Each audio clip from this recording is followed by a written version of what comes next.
मुत्तहिद नहीं होंगे, मुलज़िम नहीं होंगे, तो आप इस हालत में मुकाबला नहीं कर सकते। आपने सिर्फ क़ियादत की बात की है। मैं पूछता हूं हमारे उन नौजवानों से, हमारे उन अइम्मा इकराम से, उन उलमा इकराम से, क्या बाबरी मस्जिद की शहादत के बाद से लेकर आज जो ज्ञानवापी मस्जिद की जो हालत जो हो रही है, क्या उनके मौक़िफ़ में कोई तब्दीली आई? हमारे नौजवानों की रोजाना आवारागर्दी में कोई तब्दीली आई?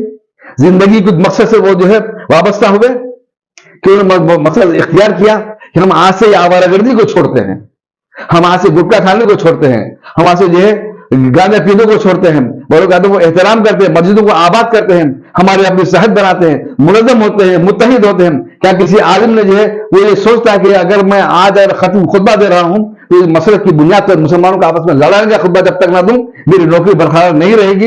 ये सोचने वाले आलिम ये जो है गद्दार है, मुनाफिक है, ये जो मिल्लत की क़यादत कर नहीं सकते। अस्सलाम वालेकुम नाज़रीन, मैं आपका मेज़बान सैयद अब्दुल रऊफ आज हमारे स्टूडियो में मौजूद है एक मशहूर और मारूफ शख्सियत जो कोई तारीफ के मोहताज नहीं, जनाब मुजाहिद हाशमी, जो कि आप अवामी मजलिस अमल के आप जनरल सेक्रेटरी हैं। आज हमारे स्टूडियो पे तशरीफ लाए और साथ में आप देख सकते हैं स्पॉट न्यूज के चेयरमैन मोहम्मद शाहिद भाई भी मौजूद है। आज हम एक सब्जेक्ट पे डिस्कशन करेंगे जो सोशल मीडिया पे वायरल है, यानी मुल्क भर में इस चीज के चर्चे किए जा रहे हैं। नाज़रीन, ज्ञानवापी मस्जिद के फैसले को लेकर कोर्ट ने जो फैसला दिया है उस ताल्लुक से आज हम बात करेंगे। हमारे साथ मुजाहिद हाशमी साहब है। जी मुजाहिद हाशमी साहब, सबसे पहले आपका खैर मकदम है हमारे स्टूडियो में। शुक्रिया जी मुजाहिद हाशमी साहब, आप जो ज्ञानवापी मस्जिद को जो कोर्ट का फैसला आया है इसको आप कैसा देखते हैं? यानी बाबरी मस्जिद के बाद में ये दूसरा फैसला जो कोर्ट का ज्ञानवापी मस्जिद को लेकर, और उसके बाद उसके फौरी बाद जज रिटायर हो जाता है, तो आपको ये तमाम चीजों को आप कैसा देखते हैं? अस्सलाम वालेकुम रहमतुल्लाहि व बरकातुहू। मोहतरम नाज़रीन, एक ऐसा सुलगता मौजू है जो मौजू बहस है न सिर्फ मुसलमानों में बल्कि इस मुल्क के उन आवाम पर जो ये चाहते हैं कि जो है दस्तूर की और कानून की बालादस्ती बरकरार रहे और दस्तूर में दिए गए तमाम हुकूक तमाम इस मुल्क के शहरियों को मिले। लेकिन आज जो है इस अंदाज से उसको पामाल किया जा रहा है। एक लम्हे फिक्र है तमाम मुल्क के आवाम के लिए। रही है फैसले की बात, तो फैसला यूं दिया गया कि पहले तो जो है जिस तरह से बाबरी मस्जिद को निशाना बनाया गया था कि वहां पर एक राम लल्ला प्रकट हो गया, राम चबूतरा बनाया गया, उसी अंदाज को इख्तियार करते हुए यहाँ पर जो है वजू खाने को निशाना बनाया गया। और फिर इसके बाद दावा किया कि यहाँ पर जो है एक शिवलिंग जो है वहां से बरामद हुआ है, यानी एक फवारा जो है उसको शिवलिंग करार दिया गया। तो महकमा आसार खदीमा और अदालत के तालमेल की वजह से काम ऐसा हो रहा है इस मुल्क में कि क्या जो है बंदलिफामे पे क्या रिपोर्ट दी गई, क्या सर्वे किया गया, उसके क्या हक़ायक़ हैं, क्या वजूहात हैं, क्या उसकी बुनियाद है, ये किसी के इल्म में नहीं है। बहरहाल जो है एक रिपोर्ट दे दी गई, उसके जो है उस पर आपने फैसला सुना दिया। तहत की अदालत जब फैसला सुनाती है तो सामने फरीक को इस बात का पूरा वक्त दिया जाता है कि वो जो है उसको जो है उस दावे को जो चैलेंज करे, सीनियर कोर्ट में, हाई कोर्ट वगैरह में जो जाए, वो दूसरे अदालत से रुजू हो।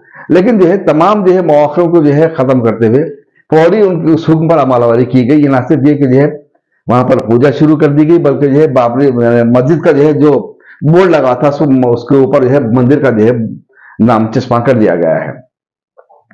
तो ये जो है दरअसल इस बात की शुरुआत है कि 2024 का इलेक्शन हमको जीतना है।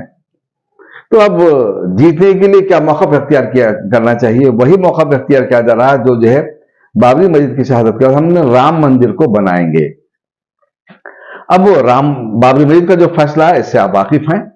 उसमें सुप्रीम कोर्ट ने इस हकीकत को कबूल किया कि ये बाबरी मस्जिद थी, इसमें नमाज होती रही और इसमें रात में चोरी छुपी मूर्तियां ला के रखना जुर्म था, इस मस्जिद को शहीद करना भी जुर्म था।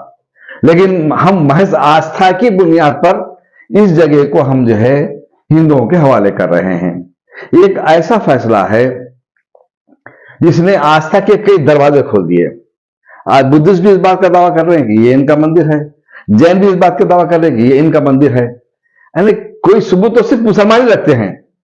तो ऐसा फैसला जो है दिगर जो है आस्था के जो अकीदत के जो दरवाजे खोल दे, उसको फैसला नहीं कहा जा सकता, उसको इंसाफ नहीं कहा जा सकता है, फैसला करार दिया गया है। मुजाहिद हाशमी साहब, जैसे कि बताया जा रहा है कि वहां पे हिंदू संप्रदाय की चीजें भी जो है ना, वहां पे जो लोग वो पूजा पाठ करते वैसे भी चीजें बरामद हुए हैं। देखिए, इस मुल्क में आपको एक ऐसी मस्जिद में मिलेगी केरला में जिसका किबला रुख आपको जो बैतुल मुक़द्दस की तरफ मिलेगा।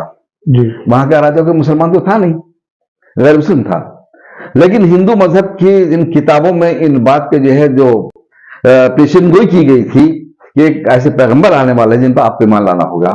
तो बहरहाल जो है उस रुख पर उन्होंने मस्जिद तामीर की, उसका जो राजा ईमान भी ले आया।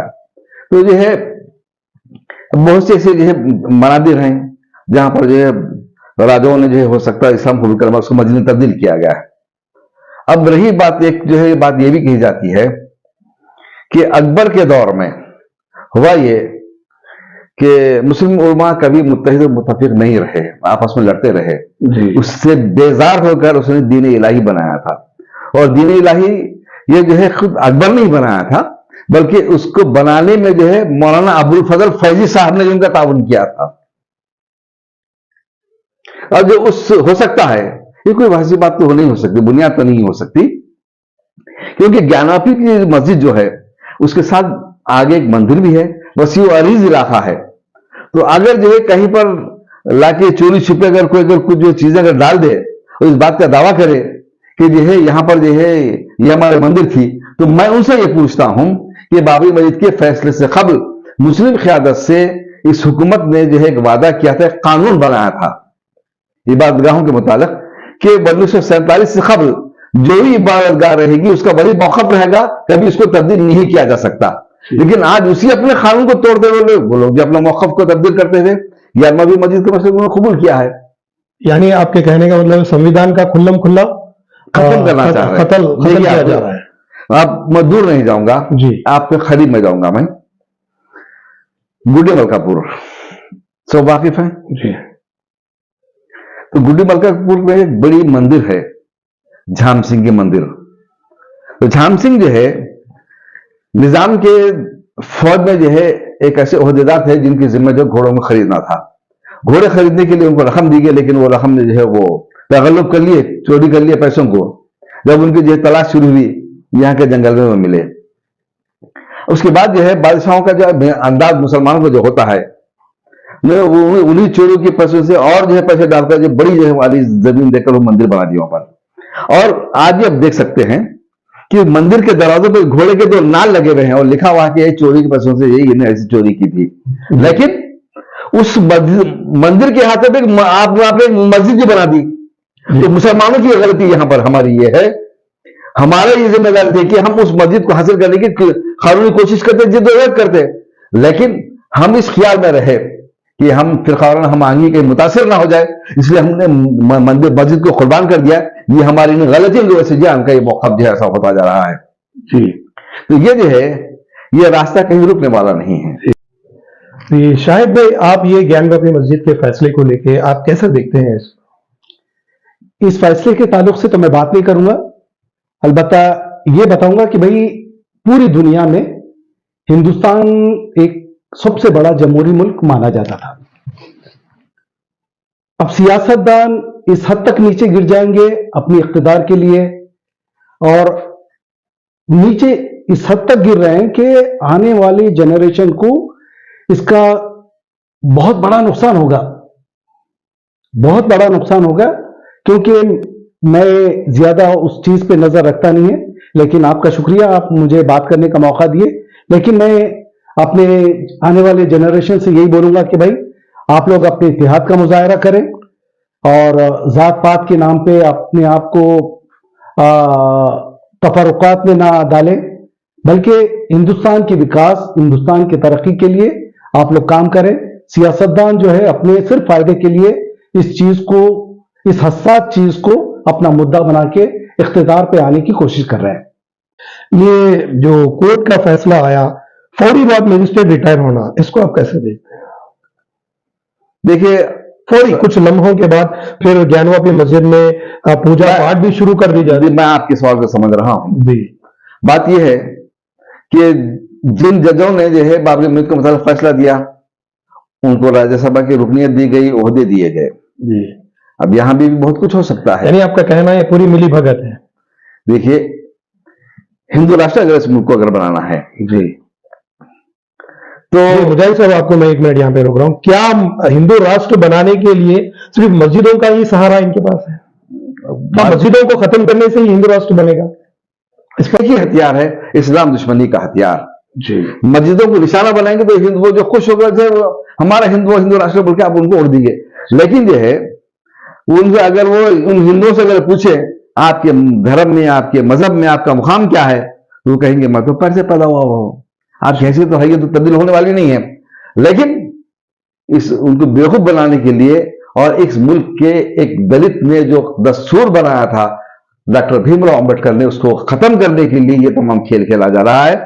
इसीलिए 6 दिसंबर को बाबरी मस्जिद शहीद की गई, क्योंकि 6 दिसंबर को भीमराव अंबेडकर का यौम वफात है। इस तरीके से हमने इस मुल्क के दस्तूर को खत्म कर दिया, ये साबित करने के लिए जो 6 दिसंबर को बाबरी मस्जिद को शहीद किया है।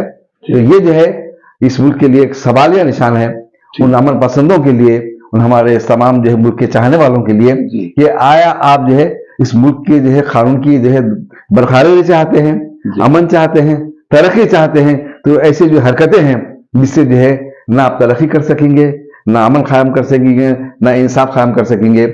इस पूरी दुनिया में जो है इस मौक़िफ़ को इख्तियार करने की वजह से सारी की सारी जो मजम्मत हो रही है अमेरिका से लेकर सारी दुनिया में, इस मुल्क में यह कहा जा रहा है कि यहाँ पर मजहब के मानने वालों पर जुल्म तशद्दुद होता है। तो लिहाजा जो है अक्लमंदी इसी में है कि आने वाले इलेक्शन में हम तमाम जो है जो मुहिम जो चलाई जा रही है कि जो है EVM के खिलाफ और इस मुल्क के दस्तूर को बचाने के लिए, उसके लिए तमाम जो है इस मुल्क के जो शहरों की जिम्मेदारी है कि इस तरह की फिस्ताई ताकतों को खत्म करने के लिए, उनको जो है बरसर इख्तियार ना आने के लिए मुत्तहदा मौक़िफ़ इख्तियार करें, ताकि मुल्क में जो अमन रहे, शांति रहे, तरक्की हो, इंसाफ हो। इस किस्म की जो है हरकतों से लोगों को दीवाना बनाना छोड़ दिया जाए, ताकि जो है हकीकी इल्म को हासिल कर सके और तरक्की कर सके। जी मुजाहिद हाशमी साहब, ये तमाम चीजों को देखकर आने वाले हालात इससे भी और खतरनाक हो सकते हैं। क्या आपको लगता है कि मुस्लिम क़यादत इस पर ताकत रखती है आने वाले हालात को रोकने की? देखिए, मुस्लिम क़यादत जो है अगर जायजा अगर लिया जाए तो मैं आपको ये कहूंगा, मेरा इब्तिदाई से जो है बाबरी मस्जिद के मसले पर हमारे कायदीन से और उलमा से इख्तिलाफ रहा है। मैं बारहा मैंने ये बात कही है जी। और इसी के बस मुतअद्दिद मरतबा मुझे जेल को जाना पड़ा, मुकदमात जो है सहने पड़े, लेकिन अल्हम्दुलिल्लाह मैंने उसे बर्दाश्त किया। मेरा एक ही सवाल था हमारे उलमा इकराम से, हमारे क़यादत से, कि आप हरगिज ये बात ना कहें कि हमको अदालत पर पूरा भरोसा है, जो भी फैसला आएगा हम उसको कबूल कर लेंगे। जी। तो ये जो है ये मौक़िफ़ इख्तियार किया, अल्लाह ने जिस पर आपको जो है भरोसा किया था, अल्लाह ने उन्हें अदालत में आपको हवाले कर दिया। रही बात अब हाल ही में जो है राम मंदिर का इफ्तिताह जो हुआ है, बाबरी मस्जिद का फैसला आने के बाद आप रिव्यू पिटीशन डाल सकते थे, इसको रोका जा सकता था, लेकिन ये मौका हमारी क़यादत ने इख्तियार नहीं किया। जी। यानी आपका कहने का मतलब है कहीं ना कहीं मुस्लिम क़यादत कमजोर पड़ चुकी है, मुकाबला करने के अहल ही नहीं है। जी। अब ये कहेंगे कि भाई अगर आप जो है कुछ एहतजाज करेंगे तो इससे जो बीजेपी को उल्टा फायदा होगा, इलेक्शन करीब है, लिहाजा जो है उनको फायदा पहुंचने से रोकने के लिए आप खामोश बैठे। अब खामोशी के बस आप खाने मस्जिदें दे देते रहेंगे, आप हारते रहेंगे, क्या मौका इख्तियार करेंगे आप आगे? फिर आप ये मसला खत्म होने वाला नहीं है। आगे चलकर आपके हिजाब पर मसला आएगा, आगे चलकर आपके जो हलाल पर, हलाल जरिए पर जो आपके बुरखे पर इब्तिनात किया जाएगा, अब हर तरीके से आज़ा पर पाबंदी अदा की जाएगी। अब ज्ञानवापी मस्जिद में जो ऊपर नीचे तहखाने में जब जो है आपको पूजा की इजाजत दी गई है, ऊपर मस्जिद है, क्या आप मस्जिद में जो नमाज अदा करने की उनकी इजाजत दी जाएगी? अब अजान के आजाद देने के लिए जो है वहां पर आजादी दी जाएगी। ये जो है तहरीदात आयद किए जाएंगे कि मुकामी लोग जो है नमाज अदा करेंगे, जो नमाज अदा कर देंगे पुलिस उनका पीछा करेगी। इस तरीके से मस्जिद को गैर आबाद करने की साजिश है। और एक ही मस्जिद तो नहीं है ना कि लोग 3000 मसाजिद पर उनका दावा है, कह लेंगे आप रजाकाराना तौर पर वॉलंटरी जो है हम जो है मस्जिदों को उनका मंदिर बनाने के लिए हवाले कर दो। तो ये जो है गुंडागर्दी का मुकाबला करने के लिए इस मौक़िफ़ को इख्तियार करना पड़ेगा। उस मौक़िफ़ जब तक इख्तियार नहीं करेंगे आप हिम्मत से काम नहीं लेंगे, अज़्म से काम नहीं लेंगे, आप जो है मुत्तहिद नहीं होंगे, मुलज़्ज़म नहीं होंगे, तो आप इस हालत का मुकाबला नहीं कर सकते। आपने सिर्फ क़ियादत की बात की है। मैं पूछता हूं हमारे उन नौजवानों से, हमारे आइम्मा इकराम से, उन उलमा इकराम से, क्या बारूद की शहादत के बाद से लेकर आज जो ज्ञानवादी मस्जिद की जो हालत जो हो रही है, क्या उनके मौक़िफ़ में कोई तब्दीली आई? हमारे नौजवानों की रोजाना आवारागर्दी में कोई तब्दीली आई? जिंदगी कुछ मकसद से वो जो है वाबस्ता हुए कि उन्होंने मकसद इख्तियार किया कि हम आज से आवारागर्दी को छोड़ते हैं, हम आज से गुटखा खाने को छोड़ते हैं, हम आज से जो है गांजा पीने को छोड़ते हैं, बड़ों गादों को एहतराम करते हैं, मस्जिदों को आबाद करते हैं, हमारे अपनी सेहत बनाते हैं, मुलज़्ज़म होते हैं, मुत्तहिद होते हैं। क्या किसी आलिम ने जो है वो ये सोचता है कि अगर मैं आज खत्म खुतबा दे रहा हूं तो इस मसले की बुनियाद पर मुसलमानों का आपस में लड़ाने का खुतबा जब तक ना दूं मेरी नौकरी बरकरार नहीं रहेगी? ये सोचने वाले आलिम ये जो है गद्दार है, मुनाफिक है, ये जो मिल्लत की क़यादत कर नहीं सकते। मिल्लत की क़यादत करने के लिए आपको वातसिम बिहब्लिल्लाह जमीअन वल तफर्रुक़ के मौक़िफ़ को इख्तियार करना पड़ेगा और आपको जो है उस मकसद को इख्तियार करना पड़ेगा। हुवल्लज़ी अरसला रसूलहु बिल-हुदा दिनिल हक़्क़ि लियुज़हिरहु अला-द्दीनि कुल्लिहि वलौ करिहल मुशरिकून। हमने अपने नबी को दीन हक़ के साथ इसलिए भेजा था कि दीन बातिल पर इस दीन हक़ को गालिब कर दे, हाँ काफिर वो कितना ही नागवार गुजरे। रब्बिग़फिर वरहम वअन्ता खैरुर राहिमीन।